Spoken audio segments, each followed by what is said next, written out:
सोलापूर जिया news परिवर्तनाची लाट. काय भूमिका आहे आज? रिपब्लिकन पार्टी ऑफ इंडियाचे राष्ट्रीय अध्यक्ष तथा देशाचे केंद्रीय सामाजिक न्याय राज्यमंत्री आदरणीय नामदार रामदासजी आठवले यांच्या आदेशानुसार रिपब्लिकन पार्टी ऑफ इंडियाच्या राज्य कमिटीची आणि राज्यातील सर्व जिल्हा प्रमुखाची संयुक्त बैठक 3 जुलै रोजी कोल्हापूर येथील शाहू स्मारक सभागृहामध्ये मोठ्या प्रमाणात भरली.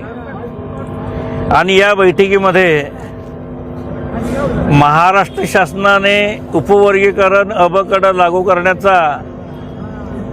लागू करण्यासाठी जो निर्णय घेतला त्याला विरोध दर्शवण्यासाठी संपूर्ण महाराष्ट्रामध्ये रिपब्लिकन पक्षाच्या वतीने 27 जुलै 2026 रोजी मोठ्या प्रमाणे जिल्हाधिकारी कार्यालयावर धरणे, निदर्शने आणि मोर्चाचं आयोजन करण्यात आलेलं आहे.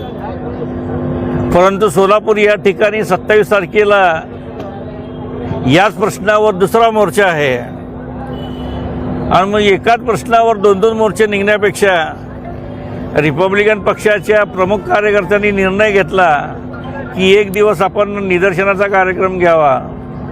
त्या अनुषंगाने रिपब्लिकन पार्टी ऑफ इंडियाच्या वतीने फक्त सोलापूर शहरामध्ये जिल्ह्याच्या वतीने सोलापूर शहर जिल्ह्याच्या वतीने रिपब्लिकन पक्षाच्या आठवले गटाच्या वतीनं महाराष्ट्र सरकारने जाहीर केलेल्या उपवर्गीकरण अबकटाच्या विरोधात हे निदर्शनाचा कार्यक्रम डॉक्टर बाबासाहेब आंबेडकर पुतळा आंबेडकर चौक या ठिकाणी आयोजित करण्यात आलेला आहे. वास्तविक पाहता 1 ऑगस्ट 2024 रोजी भारताच्या सर्वोच्च न्यायालयाच्या 7 खंडपीठाच्या 7-6 विरुद्ध 1 असा जो निर्णय घेण्यात आला की राज्यातील ज्या अनुसूचित जाती 59 जाती आहेत त्या 59 जातीमध्ये उपवर्गीकरण करण्याचा निर्णय त्या राज्यांनी घ्यावा. सर्वोच्च न्यायालयाने अशा पद्धतीचा आदेश दिला. परंतु महाराष्ट्र सरकार सांगते की आम्हाला सर्वोच्च न्यायालयाच्या आदेशानुसार आम्ही करणारच. भारतरत्न डॉक्टर बाबासाहेब आंबेडकर यांनी भारतीय संविधान लिहित असताना अनुसूचित जातीच्या 59 जातींना 13% आरक्षण देण्याची भूमिका घेतली आणि या 59 जातींना एकत्र ठेवण्याची भूमिका भारतीय संविधानाने घेतलेली आहे.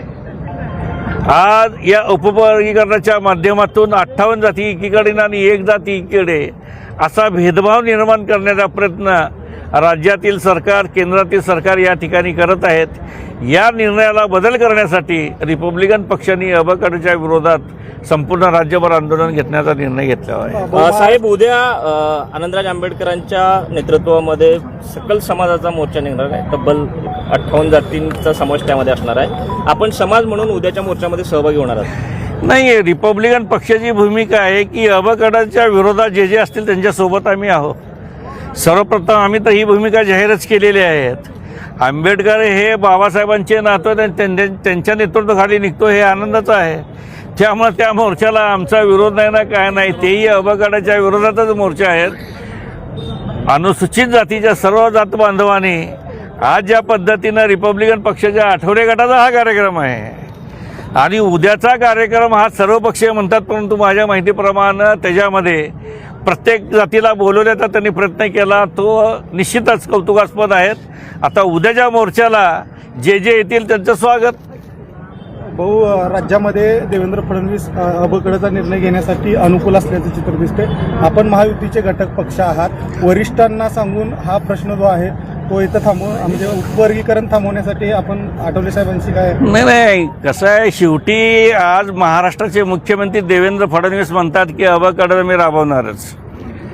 परंतु ज्या अबकडमध्ये 59 जाती आहेत त्यापैकी 59 जातीपैकी 58 जातीचं मत एकीकडे आहे. मग आता उपवर्गीकरण अबकड कसं राबवणार?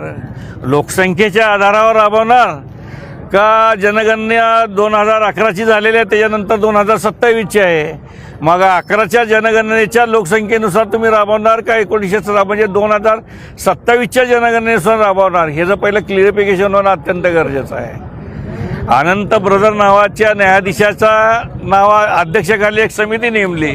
त्या समितीचा अजून रिपोर्ट नाही आणि या समितीला राज्यातील 59 जातीपैकी जवळजवळ 58 जातींनी विरोध केला. तो विरोध 85% आसपास आहे. त्यामुळं हा निर्णय रद्द होण्याची शक्यता आहे. हे रद्द करण्यासाठी रिपब्लिकन पक्ष ताकदीने यासाठी संपूर्ण राज्यामध्ये मोठ्या प्रमाणात आंदोलन करेल. थँक्यू.